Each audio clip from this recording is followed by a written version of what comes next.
said, fuck that one up, we'll start again, eh? God, what's the next question? All right, that question is, listen, right now, you want to go and have a look at that, right? You're supposed to be Jonathan Ross. There's no R's in it.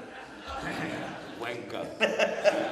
I mean, to have a film made about it, that's got to be as much as I would fucking like it. And I'm going to pretend now that I ain't jealous, look. Yes, he was. I'm so fucking happy for you. Yeah, he was. Cunt.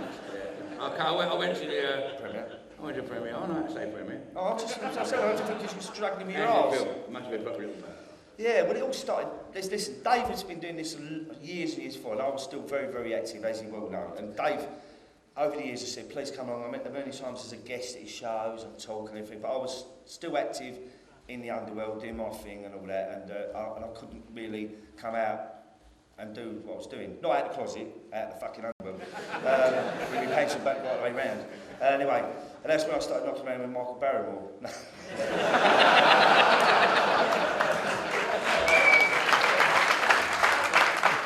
Fucking hell, put your boxer shorts on back the front with that cunt.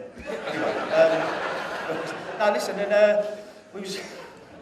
Sorry, I had this picture in my head then of me, Dave, sitting around the pool watching these cunts swimming around with a boxer. Keep me out of your little things of your head, you Michael Barrymore. Anyway... Next time he says to me, come next time for a fag, you can go. It's like, this film came out, the Essex Boys, right? Bernard out. He was doing all the press stuff, taking all this glory as he was the fourth member, key member of the Essex Boys. Total bollocks, right? He was allowed into our circle by me. I'm going to put this little fact, so I like to do this. You're talking about, what's his name? Bernard O'Mahony. Right? The Essex Boys. I don't know if you've seen the film. I'm not. Don't get too...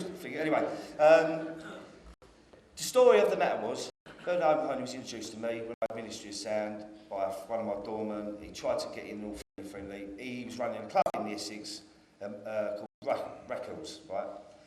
And they started changing all the laws and they're bringing in this new thing that you had to start a company up, limited company, do invoices, paying tax and all that. It was a way of getting rid of us. He was losing the door. He come to me and I was now forming companies with Tony Tucker. Like we was doing our own companies. We would do our own company. He'd run his doors, I'd run ours through the same company. And he came to me and said, I'm going to lose the door if I don't start invoicing and all that. So I said, well, listen, but I said, I can introduce Tony. Tony runs the companies and we use it. And he'll invoice you, just give him a drink so you don't lose the door. Fair enough. And that was his only business thing with us. And it wasn't part of our firm or running around with us. I just like to put that little thing in bed. I don't want to bore you with it. But that's... And also, my best mate had died. I didn't want to talk to anyone. So I went like out of recluse for 2 or 3 years, Dave. Weren't seen on the scene. I just sat in my house. Didn't know the trust. It could have been one of my best mates, a friend, one of our people took down that country lane. It was all fucked up. I was doing steroids, I was on like, loads of drugs, drink, everything, you know what I mean? So I was paranoid as fuck. And then... No joke. So I ain't had no drugs tonight. I'll be Kurt later. No, I've given that up. Have I? Oh, so it's now 20 your coffee. Anyway, and I went to, I was in loads of drugs, so what I've done, I actually went to a place called Denlow Grange, which is like a hill farm, right? And I wanted a detox to put myself away for 3 or 4 days. And a fellow there called Stephen Perdue, who was like best mates with George Best, Bruno stayed there, all the stars stayed at this place. And I just wanted to clean myself and get myself out of this rut. And as when I turned up, Bruno was there, but he's just been caught out with a bird. And his ex-missus was like, she was sitting outside the car park waiting for him, so he couldn't even talk to her. Cole, well, go, she's on his case. And anyway, he'd done something a bit silly, and the press, some pimp was trying to sell stories to the news world, so guess what he was doing anyway. But anyway, you're detoxing for a whole 4 days. Right. Yeah, well, fucking hell. It's going to mend a lot, isn't it? Well, so I've got my story now. No, this Stephen Perdue, I sat there, and he's in the office, and he knew a lot of people, a lot of problems. And he just says to me, why don't you sell your story? This is how it come about, how the film come about and everything, the books, everything else. And he went, I will put you in touch with, it was, who was the other geezer?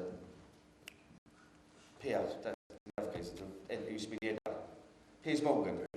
That's it, he put me in touch with him. He was in News of the World then or something like that. And he said, look, he was at the Sunday Mirror then, and he said to me, we can't give you money, I'll put you into the News of the World. And this Stephen Perdue who ran this thing, he said to me, Cole, get it off your chest, tell the story, because you're driving yourself mad. Getting back to what I was saying about this I was driving myself totally insane, because I hadn't told the real story or got it off my chest, and that's how it came about. Sorry about the long-winded story, but basically, that happened. I've done a big story in the news as well. The thing come up for our bastards, we played Cray. I've done this show where I could get things off my chest. Helped her with a book called Our Bastards 2, which she tried to approach me for Our Bastards 1, but couldn't get hold of me, because I was doing this bit of a recluse thing. And then Blake's approached me, and I've done a book called Muscle in 2002. And Can I just stop there for a minute? Go on. He's missed a bit that I wanted you